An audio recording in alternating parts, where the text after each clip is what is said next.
Hello, everybody. Welcome into another episode of the Fantasy Pros Football Podcast. I am Ryan Wormeli, joined on this Friday morning by Derek Brown and Pat Fitzmaurice of Fantasy Pros. Fellas, we are running through our key questions here in Week 5. We are already here. Before we jump into the key questions, we don't always talk about Thursday Night Football on the show, but I just have to react. DJ Moore, first of all, hashtag he a Terp. Second of all, boy, was that fun to watch him go absolutely bananas. 230 yards, 3 touchdowns. Really should have been more because he absolutely did not step out of bounds on a play that could have been another 30 yards plus a 4th touchdown.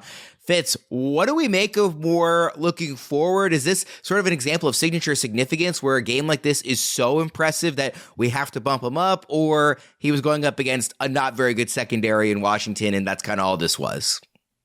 He definitely benefited from the coverage problems the Commanders were having, but I think people were a little too down on him after the first 3 weeks of the season, and let's not get too high on him, but he is a top 20 wide receiver as far as the talent goes. Like, DJ Moore is good. Just keep him in your lineup, roll with him. I hope you didn't sell him low, and, you know, probably not a good idea to buy him super high after a 230-yard game either. D-Bro, what do you think about him rest of season? I'll go a little bit above Pat. I think he's a top 15 wide receiver. My rest of season ranks, I kind of moved some things around this morning. Yeah, I've got him at wide receiver 14 right now. I think you can make a case for him in the same breath as Jalen Waddle, and maybe even CeeDee Lamb. And then people might hate that about CeeDee Lamb, but Dallas being so run heavy, I mean, I think it's warranted. Yeah, I'm surprising to hear that, but I don't have a good rebuttal to it. We are going to jump into our matchup previews here with our key questions for every single matchup on the Week 5 slate.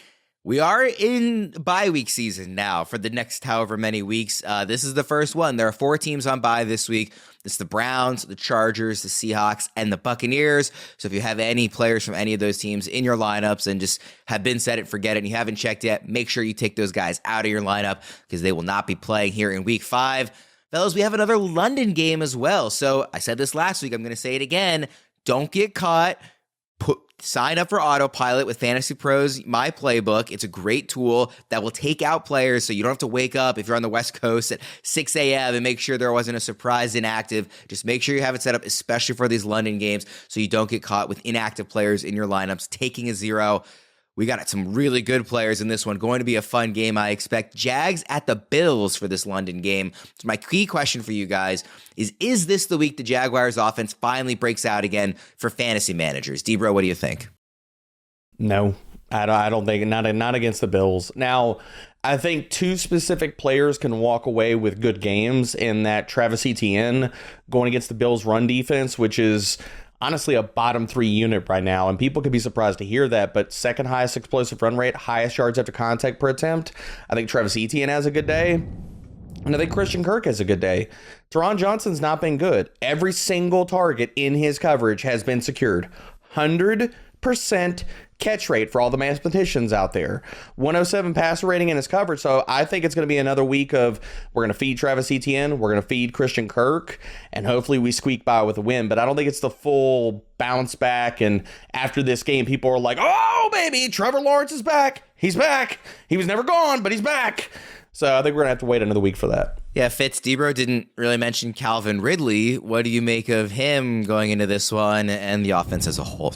Well, it might help him that Tre'Davious White is not going to be there, torn Achilles. So, but still, the Bills are second in defensive DVOA, second against the pass. So it is a pretty tough matchup, even without Tre'Davious White. I think it does maybe help the Jaguars that they get a couple of key players back on offense. Zay Jones is coming back, and Cam Robinson, their left tackle. So that might help a little. But yeah, I'm not really expecting a smash game here for Trevor Lawrence and company. Not many fantasy questions on the Bills side, but this is the best team in the AFC, right, Fitz? I don't know, man. Like no one wants to give the Chiefs their due. No one wants to give the Chiefs their due, and they just keep rolling along and getting to the AFC Championship game every year and playing in a lot of Super Bowls. So I'm not quite ready to go there, Worm. All right, you're holding off here for Mahomes. D-Bro? I'll say the Bills. I'll say the Bills are the best team in the AFC.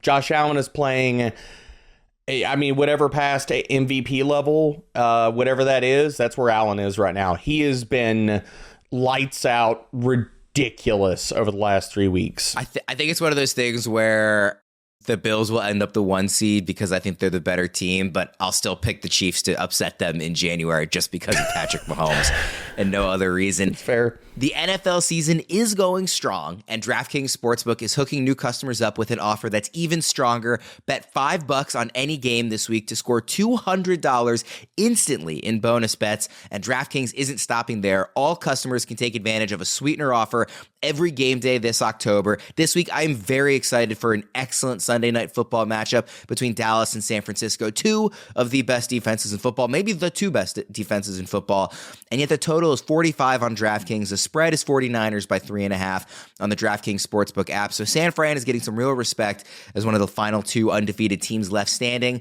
However you bet that game, get in on the game day greatness. Download the DraftKings Sportsbook app now and use code FantasyPros. New customers can score $200 instantly in bonus bets when you bet $5 on the NFL. That's code FantasyPros only on DraftKings Sportsbook, an official sports betting partner of the NFL. The crown is yours.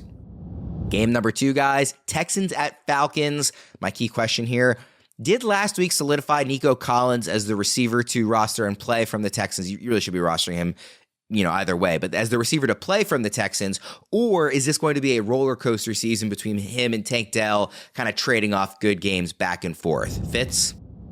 Yeah, this is going to upset the president of the Tank Dell fan club over here, Mr. Derek Brown. But the answer is yes. I mean, Nico Collins is a beast. And one of the things I have most enjoyed about this season so far is watching Nico Collins blossom into a star. And I'm pretty confident using the word star because I don't think he has any holes in his game.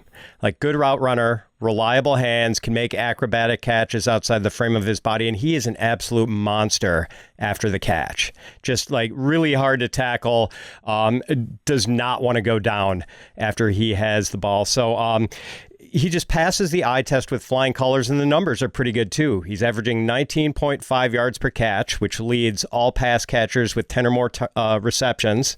He's 5th in the league in receiving yardage, averaging 13.4 yards per target and 3.37 yards per route run.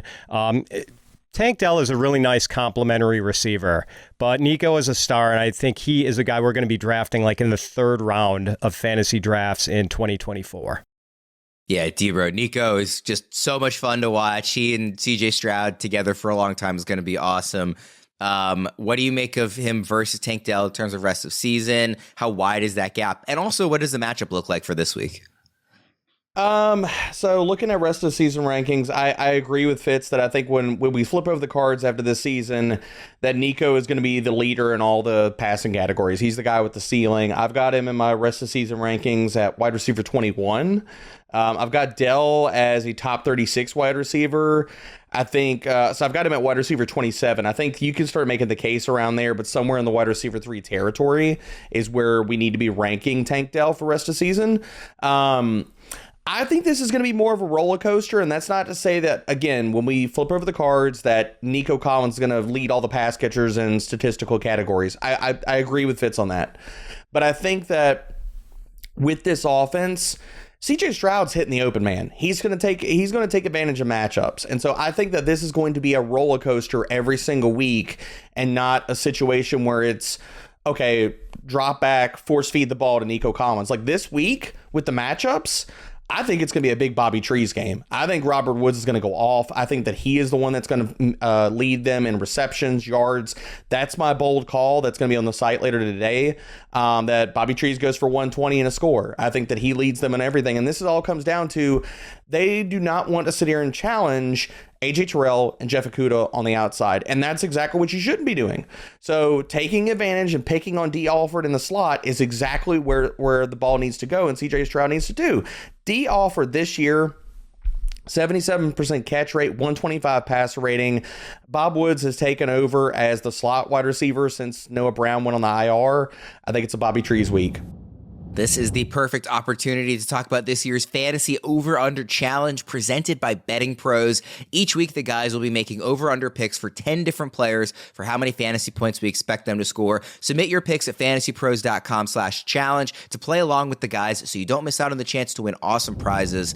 One of this week's players is CJ Stroud, who has taken the league by storm as a rookie, been just a joy to watch, really, in his first month. Just see a guy come in and light the league up like this. His line is set at 18.5 fantasy points against the Falcons. Debro, will he go under or over that? I'm going to take the under. I hate to do it, but I'm taking the under. Yeah, I think it's a pretty good line, actually, given the matchup and how he's really good played. line. Fitz, what do you think? 18.5. I'm with Debro here. I think it's the slightly better percentage play to go under. Those Atlanta outside cornerbacks are tough. Yep. We actually also have sort of a follow-up question on CJ Stroud. We've got a poll up on the Spotify episode from an earlier episode this week. Everybody should go listen to that episode on Spotify and also go vote in the poll to let us know what you think. And our poll on this show from Thursday of this week, CJ Stroud enters week 5 as QB 10, but his rest of season ranking is QB 16. Is he a legitimate QB1 in fantasy moving forward? So we'll say top 12 QB moving forward. I'll let you guys know the results after you tell me what you think. Fitz, what do you think? Is he a top 12 QB moving forward? No, I think he's a high-end quarterback too. There will be bumpy patches, I would expect still, but amazing that they have been able to do what they've done with the offensive line injuries they had. And like Bobby Slowick is going to be a head coach somewhere next year. There's no question about that. Yet another offensive line injury just this week. I mean, they're dropping like flies. Debra, what do you think about him rest of season? Where would you have him ranked?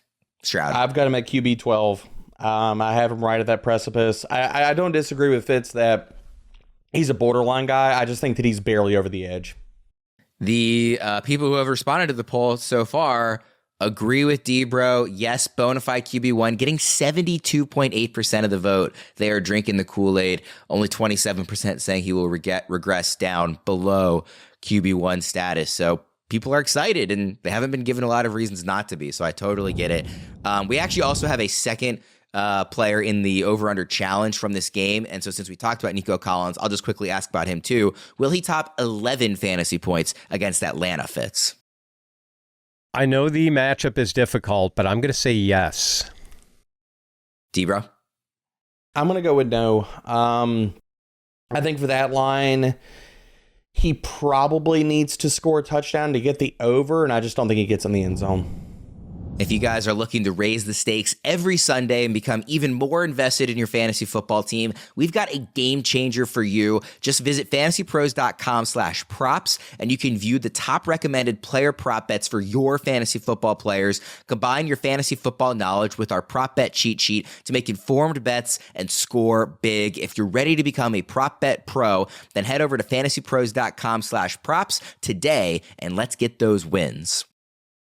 Guys, let's go to game number 3 here. Panthers at the Lions. My key question here, what kind of immediate impact do we expect from the return of Jameson Williams, Debro? I think limited snaps, and he's going to be the field stretcher. But this matchup with Carolina, they play a lot of zone. They try to keep everything in front of them, limit the deep ball very, very well.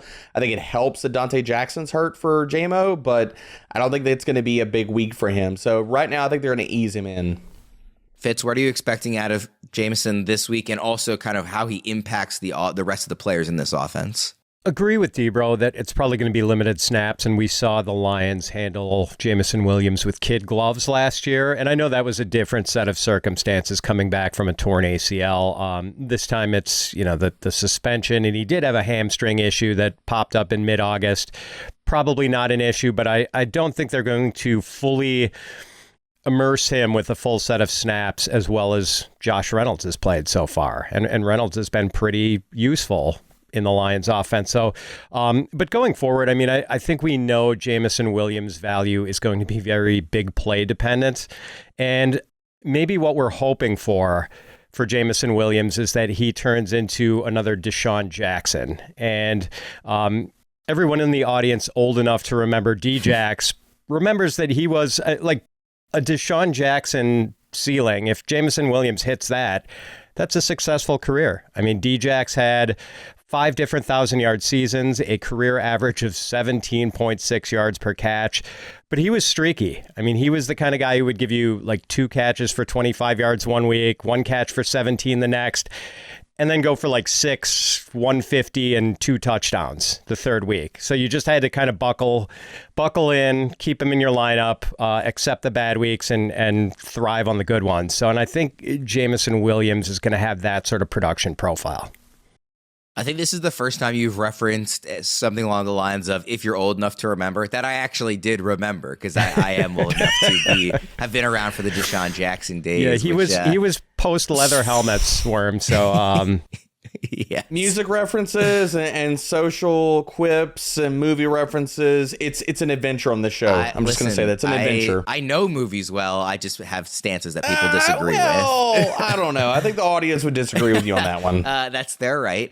I do have a second question in this game. I just want to quickly ask, like, how real is this Adam Thielen resurgence? Because he's playing at a level that I think most of us did not expect this season. Fitz, I mean, is Thielen somebody people should be hanging on to and starting every week until proven otherwise, or are we just not buying it?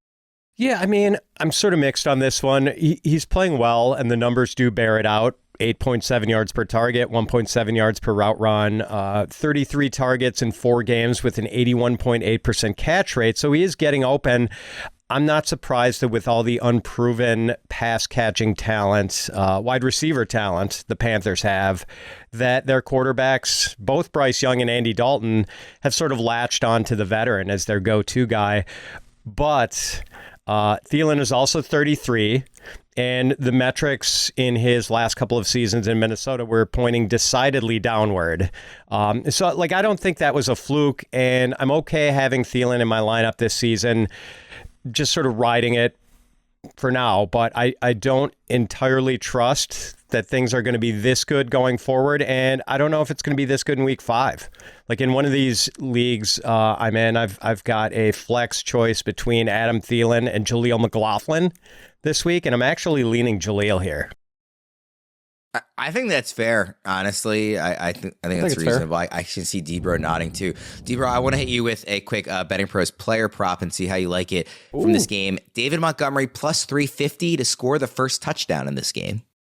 Oh, that's pretty nice. Yeah, I like that. It's a good one. Definitely like that. I mean, if they get into the red zone, which I think, they get the ball first and stuff. Detroit has been so incredibly run heavy in the red zone. Yeah, I love D-Mont this week. Yeah. Love that call. I quite like that one too. Let's go to Titans at Colts here.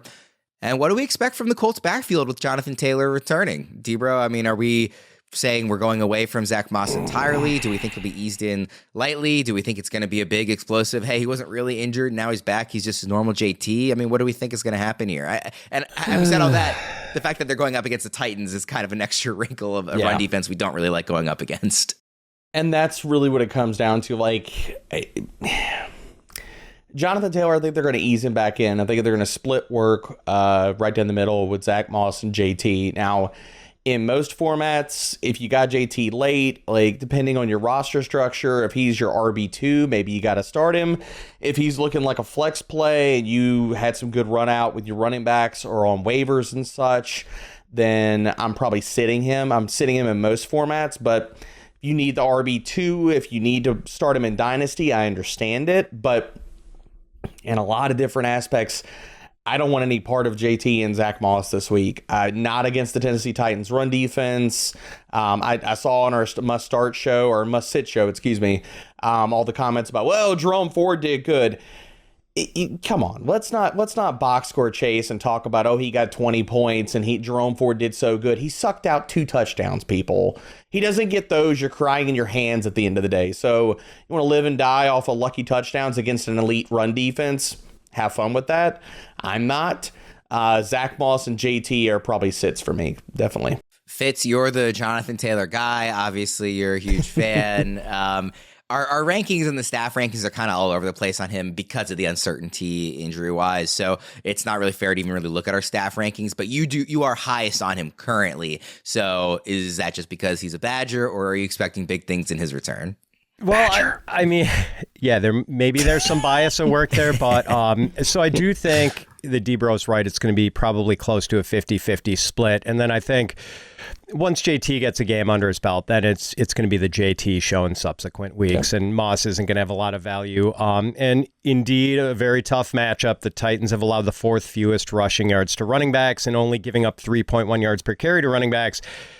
But here's the but. This Colts offense can be so dangerous with Anthony Richardson and Jonathan Taylor. And if they're running the RPO stuff where Richardson is sticking the ball in Jonathan Taylor's breadbasket and you don't know whether he's going to hand it off, pull it out and run himself, play action and throw a pass, that's going to be so difficult for teams to defend. And I mentioned this in the my weekly tiers article, which people can find at FantasyPros.com.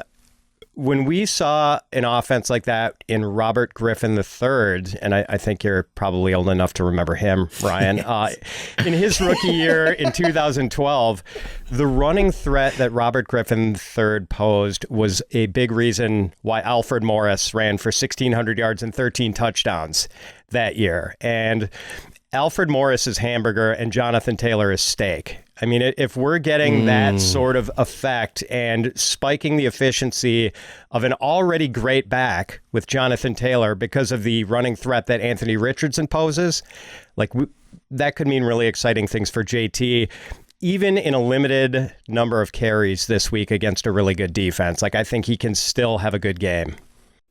Can I bring up one thing here? I'd like to mention here that Jonathan Taylor is a trade for now. I just pulled up his schedule as we were kind of talking about this because it's what does his schedule look like? He's got league winner type of playoff schedule upside, guys. Weeks starting at week 14, he gets the Bengals, the Steelers, the Falcons, the Raiders. And if you're in some type of league where they do anything for week 18, he gets the freaking Texans in week 18. That is a beyond glorious schedule for the playoffs. One point here, though, D-Bro. All these Jonathan Taylor investors who have been sitting on that egg, it's like Horton, or wait, what's the Dr. Seuss one with the elephant on the egg? Horton hatches the egg or something like that. Yeah. So that's basically the Jonathan Taylor investors are Horton, the poor elephant sitting there out in the rain for 4 weeks. And you think they're going to let Maisie Bird come back, swoop in from vacation and, I'm taking the egg now. No, they're going to want the benefits of Jonathan Taylor after they waited out this long. They are going to demand a premium for Jonathan Taylor at this point. But is the premium worth it, I guess? Could you give somebody Kyron Williams for JT straight up? Or come on. No, a wide receiver too? No, I mean, you would need Kyron Williams and a lot of juice on top of that to get Jonathan Taylor away from... to anybody that's not a Badgerific. Come on. JT is one of the 5 best running backs in the game. There's no question about it. I don't disagree with you. I'm just saying, it's hard to make a trade for Jonathan Taylor. That egg story was definitely not a reference I got. I was, of course, around for the RG3 era. I was actually an intern at 106.7 The Fan in D.C. when RG3 was drafted, and every day on our afternoon show, we had RG 3 o'clock, where that whole hour was just dedicated to Robert Griffin III. Also, I almost hesitate to say this, given what you've already said about my music taste, my movie taste, but I will take a hamburger over steak any day of the week. I think a hamburger is just a better menu item than a steak. All right, audience, let him have it. Let him have it. Light him up on social media, please. Oh, jeez. If my choice is why don't you double down on this for him and just tell me that you dip your steak in ketchup while we're on this? I did as a kid. That was me as a kid. I don't do the ketchup anymore. I eat steak properly, but I mean, if you're asking me Ruth's Chris or Five Guys, I would probably prefer the Five Guys if I'm being honest. Comments, light this man up like a Christmas tree, please. Fellas, my next key question Is there a better sports month than October? The answer, of course, is no. Football is well underway. The baseball postseason is here, and brand new basketball and hockey seasons are upon us. And while we all love watching our favorite teams on television, there is nothing better than being at a game live and in person. In fact, just last night, this is very true, I purchased some tickets to see my Orioles play a real live playoff game. I am hyped to see my first postseason action at Camden Yards this weekend. And the way I bought my tickets is the best way to get tickets to any of these games. That's on Game Time, the official ticketing app of FantasyPros Fantasy Football. Game Time is the only ticketing app that gives you peace of mind with your purchase. They let you see the view from your seat before you buy, so you know exactly what to expect when you arrive. Their all-in prices show your total up front, so you know you're getting a great deal without hidden fees. That was very important to me as I was looking, because these playoff games are very expensive, and there's a lot of hidden fees, so it was really nice to know the price I was looking at is the price I was going to get, and it takes no time at all. You can buy tickets in seconds with just 2 taps, so take the guesswork out of buying tickets with Game Time. Download the Game Time app, create an account, and redeem code FantasyPros for $20 off your first purchase. Terms apply. Again, create an account and redeem code FantasyPros. That's FantasyPros, all one word, for $20 off. Download Game Time today. Last minute tickets, lowest price, guaranteed. Guys, let's move to Giants at Dolphins. My key question here is, has Devon Achane taken full control of the Miami backfield, or was week 4 just a fluke in terms of the usage? Fitz? Full control, maybe not. I think Achane might be too small to be a true workhorse at the NFL level, although it should be pointed out that he averaged 23.6 touches a game in his final season at Texas A&M, so he can handle a pretty big workload, but I do think they're still going to work in Raheem Mostert and maybe Jeff Wilson too. Achane's going to be 1A, though. Like, this kid is special, and one thing we should mention about Achane, by the way, is that he has 4.3 speed, but I don't think speed is his greatest asset. I think it's his contact balance, which is like 99th percentile good. Like, he is extraordinary. That's his other superpower, the way he just bounces off tacklers. And I've seen Achane do that a couple of times already for the Dolphins, and I saw him do it a lot at Texas A&M, where he gets hit by a tackler, and not only does he not lose his feet, he doesn't even need to take like a recovery step. It like propels him, accelerates him in the opposite direction. It's like a pinball hitting a bumper, where like it's just that burst off the contact. And it's just been remarkable to watch. This guy's amazing. Yeah, just what an incredible last 2 weeks at the very least. And obviously we expect to continue. D-Bro, is this still going to be a bit of a split with Mostert as long as Mostert's healthy, or is this Achane's backfield to run with?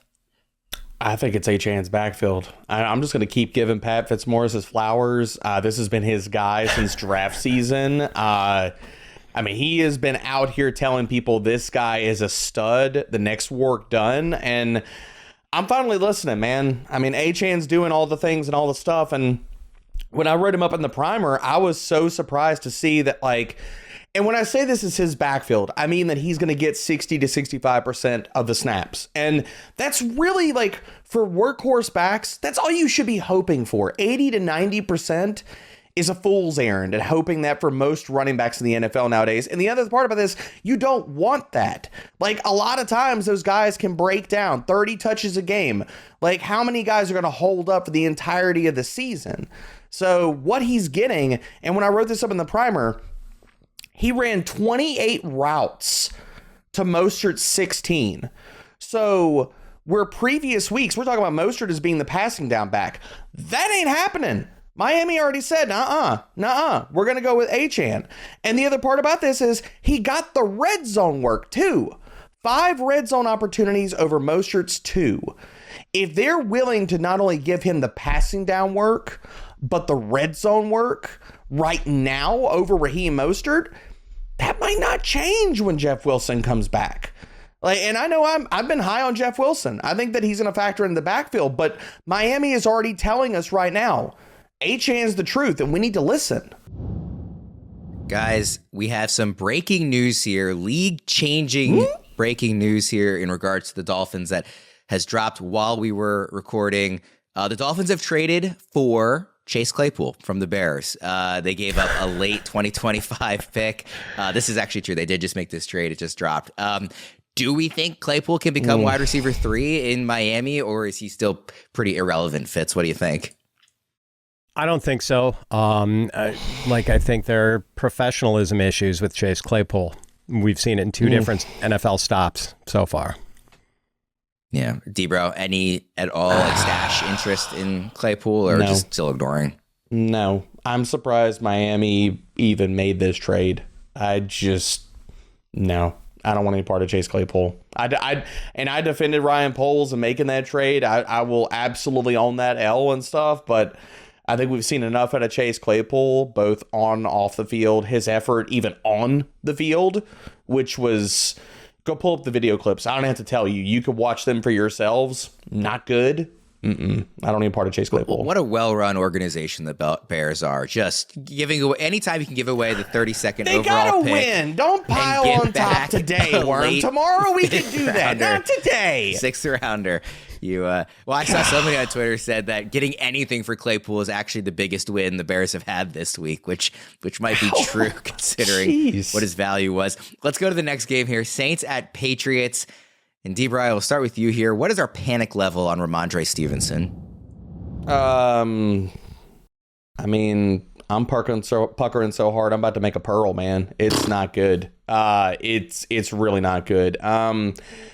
His tackle breaking metrics, I do think that, and I've said this in our Discord, I think in some circles he's a buy low, only because the volume's not going anywhere as long as he stays healthy, but his tackle breaking metrics are terrible. But the one caveat I'll give to that, as I'm sitting here giving a lot of shade to Mondre, is that as bad as he's been, Ezekiel Elliott's been even worse. So they don't have a back in this backfield that's going to steal the work from Ramondre Stevenson. And that's why I think he holds on to that role. And I just hope that efficiency that we've seen over multiple seasons prior to this comes back as the season moves along. But it's worrisome. Like, if you can get out of the Ramondre Stevenson business of like trading him away, packaging somebody with him to get rid of him, I would be really considering it, because everything I look at, I write up the primer every single week looking at his stuff, and I'm just like, it's not good. Fitz, what do you think? Got to disagree with D-Bro here. We're 4 games in. It's a relatively small sample size. Like, Ramondre looked terrific last season and was terrific. And of the first 4 opponents the Patriots have had, 3 of them are top 13 in DVOA against the run, including the Eagles, who rank first and just can't be run on this year. So the only below average run defense Ramondre has faced is the Dolphins. He'll be fine. It's just the vagaries of matchups have gone against Ramondre. I think he's going to be okay. Like, the offense has not been functioning well, but I think things will get straightened out with the running game, at least. I don't know about the passing game. I'm here for all positivity. Yeah, I'm here for all positivity for him. I would encourage people not to sell low on Stevenson. Our multi-league assistant makes juggling multiple leagues easier than ever. Head to fantasypros.com/myplaybook to get expert advice for all your teams in one spot, so you can dominate every league every single week. Also, guys, I don't know if it's coming through or not, but I'm staying with my parents, and they have 2 dogs, and they're going crazy downstairs right now. So I apologize. That is coming through on the audio to any of our listeners. They are going nuts, although I love those dogs very much, but not in this moment. Let's get to the game of the week historically in terms of rivalries, and that's Ravens at Steelers. It is not that way this week, of course, just given the state of where the Steelers are at, and specifically the Steelers' offense. My key question here, though, is on the other side of the ball. Lamar Jackson has struggled against the Steelers historically, particularly in Pittsburgh. It's definitely the stadium he's been at his worst at so far in his young career. So are there any concerns about the Ravens' offense in this one, Fitz? No. That was old Pittsburgh, Ryan. That was the steel curtain. This is the tin curtain this year. Lamar is playing so well, and now he gets Odell Beckham Jr. and Rashad Bateman back from injury. No concerns here. D-Bro? I know this is the game of the week in your heart, Worm. So I'm going to sit here and I'm going to add on top of the Lamar love. No, I think Lamar is going to crush Pittsburgh this week. Their pass defense has been woefully overrated. They're allowing the 8th highest yards per attempt, 4th most passing touchdowns, and 13th most fantasy points per game to opposing quarterbacks. They've been eviscerated by opposing wide receiver ones. We talked about that on the Must Start show. Zay Flowers is going to have a day, and so is Lamar Jackson. I think he's going to run wild on Pittsburgh this week. I'm almost scared of the optimism that we're hearing. This is my early birthday present to you, Worm. More like late, unless you're 10 months early. Next year. I do have a betting pros over-under challenge here. With, of course, my guy Zay Flowers. His line against the Steelers is set at 10 fantasy points, a number he actually hasn't topped since week 1, interestingly enough. What do we think he does in Pittsburgh, D-Bro? Over. Smash the over. Mm-hmm. Fitz? Yeah, I got to agree here. Even with Beckham and Bateman coming back, I think the target share is going to be healthy enough for Flowers to go over 10. Quickly, as far as I've seen, I don't know if you guys have seen anything different. It looks like Kenny Pickett will kind of grit it out and play in this one. Mm-hmm. Do you think that we would be more excited about any pieces of this offense if Trubisky was out there, or just either way, it doesn't matter, Fitz? Lateral move at best. Yeah, D-Bro. No more excitement. Mitch Trubisky is not a panacea for this offense. D-Bro, what do you think? We're changing out one quarterback with baby hands for one that can't use half the field when he drops back to throw. It's really kind of a wash. Yeah. So, no, doesn't matter. I didn't think it would matter much, but just wanted to check in case. Let's go to the late afternoon slate here. Bengals at Cardinals. My key question is, how will Michael Wilson follow up his breakout game? He had 7 catches on 7 targets for 76 yards and 2 touchdowns in week 4. How is he going to follow that up in week 5 here, Fitz? Yeah, so it was the first time that he had seen more than 4 targets in a game last week, and it was 7 targets. Like, he caught all of them, so he's not a target magnet by any stretch, and I don't know. I mean, I like Michael Wilson. The only reason he was sort of an under-the-radar prospect is because he was hurt so often in college. So the talent is there, but as plucky as the Cardinals have been, I still don't think this is a trustworthy passing game. D-Bro? I do not want to play Michael Wilson this week. I think Cam Taylor-Britt probably does not play, but people could say that it's okay, that's a plus. Man, like, the guy behind him, DJ Turner, is playing lights out. He's allowed a 12.5% catch rate, 39 passer rating. He runs a freaking 4.2, 4.3 in that realm. So dude's got speed for days. I think he's going to blanket Michael Wilson. The thing about Michael Wilson, and I talked about this in the waiver wire column, people can go check receipts, is that if you're picking him up, I think it was twofold. I don't want to start him this week. It was really more of an investment in, okay, maybe we catch lightning in a bottle and Kyler Murray comes back. The other thing is I'm just looking forward on the schedule. I don't want to play him this week versus the Bengals. I don't want to play him next week versus the Rams with their extremely good outside corners. I think what you're looking at is he's going to be a bye week guy for whoever you have on a bye that week, or a good flex play, because the week after that, he gets Seattle. And I think he can torch those corners. And after that, then you trade him away, because the upcoming schedule after that it's grotesque, guys. Like, tell me what game do we want to start Michael Wilson in? They get the Ravens after that, the Browns, Falcons. Any of those interest anybody? Oh, look at it. Then we get the Texans and the Rams. We start Michael Wilson there? No, probably not. So it's really hold him, play him versus Seattle, and then bye-bye Michael Wilson. I think that's fair. Let's go to Eagles at Rams. My question here, and he's kind of getting overshadowed because everybody, when complaining about tight ends not getting enough usage, likes to point to Kyle Pitts, because that's just sort of what the narrative is at this point with him. But Dallas Goedert has been also quite terrible for where he was drafted. So my question here is simple. When will Dallas Goedert get things going again, Fitz? How about right now, Worm? This week he gets the Rams, who have allowed the 8th most fantasy points to opposing tight ends. In week 6, Goddard gets the Jets, who've allowed the most fantasy points to tight ends. And in week 7, Dolphins, ninth most fantasy points to opposing tight ends. So, the Dallas Goddard stakeholders have been waiting on the runway, but their flight has been cleared for takeoff. It happens now. Yes.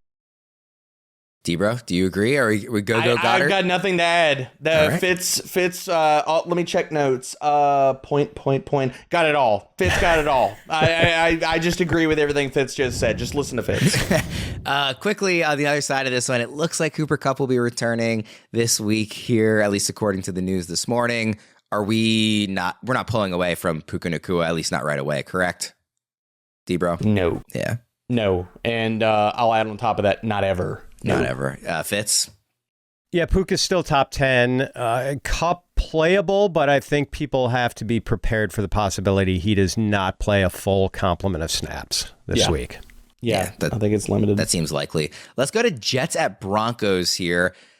It feels weird to ask this, but is Zach Wilson maybe a thing? And if he is, what does that mean for the rest of the offense? I mean, the Chiefs are not a terrible defense, and he looked fairly confident, which is like not saying he was a world beater in that Sunday night game last week, but looking competent is a huge step up for what we've seen from Zach Wilson in the past. So is this going to be a thing? Is he startable against a terrible defense in Denver? But more importantly, I think more so than are we starting him is what could it mean for guys like Garrett Wilson in this offense? So Fitz, what do you kind of make of this whole thing? He's successfully game managed against the Chiefs, and there might be a few more games this year where he successfully game manages, but there are going to be a lot of games where he unsuccessfully game manages because he's still not a very good quarterback, Worm. So I can't get on board with any sort of Zach Wilson enthusiasm. D-Bro? You mean Zach Wilson, the poster boy for the primer this week? That's Zach Wilson? Which shout out to our graphics team. That was I went to go tweet out the primer, and as soon as I put the link on Twitter, I was like, "Oh, it's Zach Wilson." Oh, well, as a bit, our graphics guy Ethan also made a primer banner with Taylor Swift instead of Wilson. Even is a legend. I'm not sure which one people were more annoyed to see plastered on our timeline. Somebody said they were going to block us because we used the Taylor Swift thing. It was so funny, man. No, Ethan is a king, total goat, man. But for sure, no, I can't buy into Zach Wilson. I think that really we're looking at the best benefit of a good, air quotes, good version of Zach Wilson hitting the NFL field. This really just means better things for Breece Hall. Gives Garrett Wilson wide receiver 3/2 borderline viability with the target volume that he's getting. And really, I think we're going to see more running room for now what it looks like is an unleashed Breece Hall, who is facing, it's top 14 as far as stack boxes he's facing. So a little bit more breathing room in the run game, which, if that's the case, only helps not only the Jets, but Zach Wilson with the threat of the run. Quickly on the other side of this one, Jaleel McLaughlin was one of the hottest waiver pickups this week. Are we starting him against a strong Jets defense, D-Bro? I think you have to. In a lot of different instances, he's probably going to be a high-end flex. If not, for some of your teams, maybe your RB2 this week. And I don't disagree with it. It's not like the Jets, the strength of their defense is their secondary and their back end. And I'm not saying that their run defense is amazing or terrible. I think it's just middle of the road. Like, they have the 11th lowest stuff rate. They're 15th in yards after contact per attempt. If McLaughlin, at which I went down a rabbit hole and I went all the way through even his collegiate tackle breaking metrics on the primer, I think there's a lot of substance to say that this guy is probably pretty good. So I think that he walks away with a pretty good week this week. Fitz? Yeah, I think he's playable. I have him ranked running back 29, which is sort of a cautious ranking. Samaje Perine is going to get some run too, but what we like is that I think Jaleel McLaughlin is going to be the primary pass catching back, and maybe that could be a good thing against the Jets if Russell Wilson is disinclined to challenge Sauce Gardner and DJ Reed, as he probably should be. Those guys are terrific. So maybe it's a little more dump off action this week to Jaleel McLaughlin. He catches 4 or 5 balls. I got him an RB24, but I think he's in a long stretch, Fitz, of you can make a case for him anywhere between in that whole mix of Miles Sanders, Pacheco, Pierce, like all those kind of guys, like Pacheco. RB2, RB3 types. Pacheco, RB2 or RB3. Dude, have you seen the usage lately? Have you seen the Vikings run defense? Yeah. It's pretty good. Wasn't that great against Philly a few weeks ago, D-Bro? So our next game is actually Chiefs at Vikings. And my second question, which I'll just ask first since he just came up, is actually about Pacheco. He's RB22 in our consensus rest of season rankings. And I was wondering quickly if you guys thought that was too high, too low, or just right. RB22, half PPR, rest of season. Fitz? About right. I've got him RB21. Yeah. D-Bro? Same. Yeah. I got him RB21. I'm with Fitz on this one. Couple good games he's coming off of. The first question I had, the key question you might say for this matchup is, are we trusting Alexander Mattison coming off back-to-back games with 90-plus rushing yards, D-Bro? Yeah, I think we trust him. I think that Cam Akers could be a thorn in his side, but I don't think it's going to happen this week. And the thing for Mattison is that he's managed his two best games of the season back-to-back. So if you wanted to see a plus from Mattison to hold off Cam Akers, this is really what you wanted to see out of Mattison. I think he stacks another good game this week. I mean, the Chiefs have been extremely good as a pass defense, but versus the run, 9th highest explosive run rate allowed, 10th lowest stuff rate. So I think, honestly, the path to not just, I don't think they can beat the Chiefs this week, but the chance to beat the Chiefs this week is to run Mattison.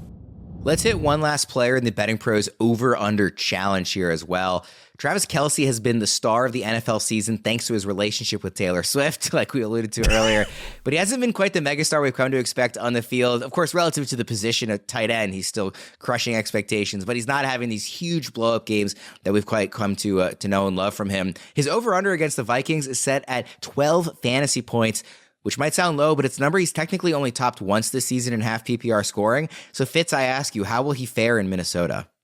He'll fare well. He's due for a smash game. I think he gets it this week. I'm going over. D-Bro? Yeah, I'm going to take the over. Let's move to Sunday Night Football. Obviously, the game of the week here. Cowboys at 49ers. Super fun one. Tons of elite skill players in this one, but also perhaps the two best defenses in football. So I ask you this, Fitz, I'll start with you. Are there any big names we're sitting in this one, given the matchups? Does Brock Purdy count? Like he might. Ooh. All right, so I'm going to say that I'm curious about that one. Yeah, so last season, Brock Purdy in his 6 starts, and we can even include the game where he came in where Jimmy Garoppolo got hurt early, did not face a defense ranked better than 13th in DVOA against the pass. And in those starts, he averaged 238.3 passing yards and threw multiple touchdown passes in every one. That also includes the playoff game against Seattle. Then Purdy, in the second round of the playoffs, runs into a very good Dallas pass defense, has 214 passing yards and 0 touchdowns. So far this season, the 4 teams Purdy has faced, their rank in DVOA against the pass, 13th, 21st, 29th, and 30th. So now here come the Cowboys, who rank first in DVOA against the pass. Granted, they did lose Trayvon Diggs, a big loss in their secondary, but I still think Purdy is going to maybe not get over with this tough matchup. Like he is feasted on easier matchups. I'm not saying he's a bad quarterback. Like Purdy has proven himself to me. I'm a believer, but against a really good defense like this, I don't think he's going to have a good day. D-Bro, are you sitting any of these top-level skill guys given the matchup, or at the very least concerned about any of them? So, I don't know if this is going to come across as a hot take, but I'm really worried about starting Deebo Samuel this week. Like, I'm seriously considering sitting him in all formats and dropping him really low in ranks. And this comes down to last week, he was a decoy. And I don't know if that changes this week. Like when I wrote him up at the primer, I was like, he had an 81% route run rate. Like it's not that he didn't do anything. Like he was out there running routes, but he had 0 targets. To find a Deebo Samuel game where he has played and had 0 targets, you have to go all the way back to week 14 of 2020. Like that just does not happen. So I'm seriously concerned, not only this strong matchup, talking about Dallas's pass defense, but if he plays a decoy role again this week, and this matchup does not set up well for Debo, even if you want to talk about coverage specifics, Dallas has been extremely man coverage heavy this year. What does that mean? It's a lot of Brandon Ayuk. Brandon Ayuk is going to feast this week. I think Brandon Ayuk has a monster game, but Debo, if he's a ghost again and gives you a goose egg, it might sound insane because I know in ECR and consensus rankings, he's going to be top 20 because guess what? I get it. A full speed Debo Samuel, and he's only practicing on a limited basis. So it's not like the ribs and the knee. It's not like he's 100% this week or anywhere close to it probably. I'm seriously worried. Is he just going to goose egg again and be a decoy out there just to pull coverage so they can't sit here and bracket Brandon Ayuk? Fitz, how are you betting this one? Because again, it is the game of the week. I mean, personally, I feel like I would take 49ers minus 3.5. I just think as good as the Cowboys are, I think the 49ers are even better by enough that I would feel comfortable, laying those points. What do you think about that line? Yeah, I talked about this with Joe Pisapia and Sam Hoppin on the Betting Pros on our Monday preview podcast. I'm not touching it. I think the line is spot on. 3.5 seems right. The total is what, at like 44.5, 45? 45, yeah. I think that's spot on. I'm just like, I'm going to enjoy this one and not bet it. It is going to be a really fun game to watch either way. Debro, are you betting at all?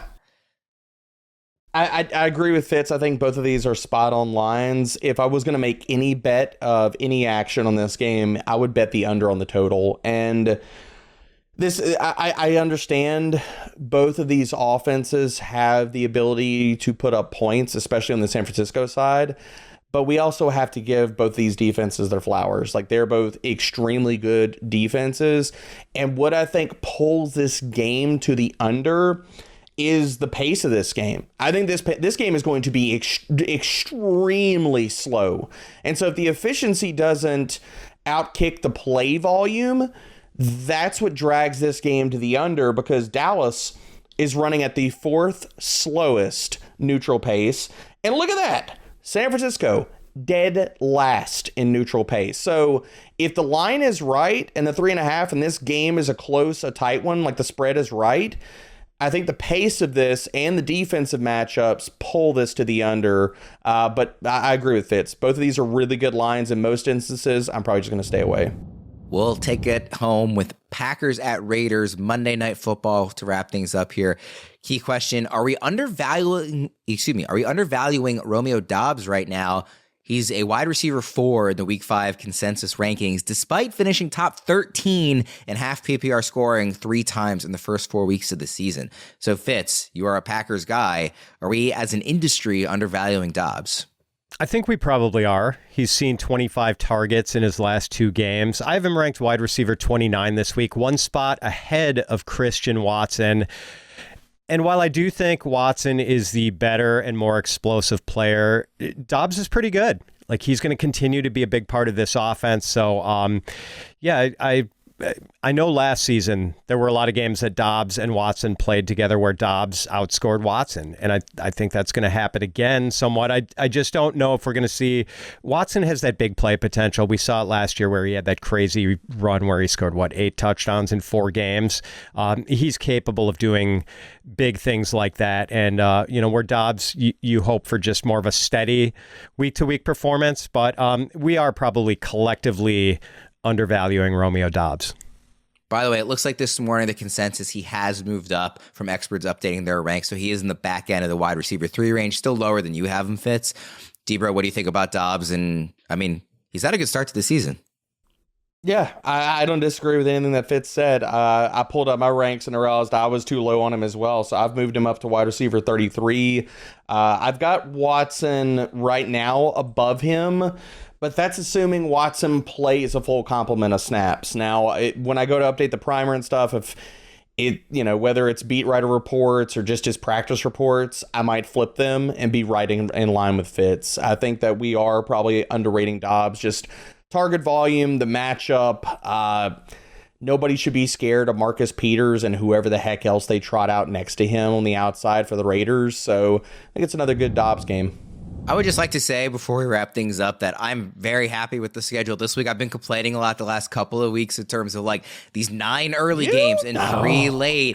We get 6 early games. We get the 4 late. We have the London game, so you can watch all day, capping it off with the game of the week. One of the best matchups of the year to date so far in that San Fran Dallas game. So I think it's a great schedule. I'm really, plus of course you get the Ravens Steelers in there. That always means it's a great week. I was going to say, when you built up to the best game of the week, I thought you were going to do a drop for the Steelers and Ravens. I didn't think you were actually going to go to the 49ers and Dallas game. Because that would have been a weekend. joke. But I'm being very genuine when I say it's a great schedule. And of course, I am excited for Ravens Steelers, as always. For Debro and for Fitz, thank you guys for chatting up with me this week. I will see you guys next week again. We will all see you later. Keep tuning in and enjoy the Week 5 action. It's going to be a good one. See you around, everybody.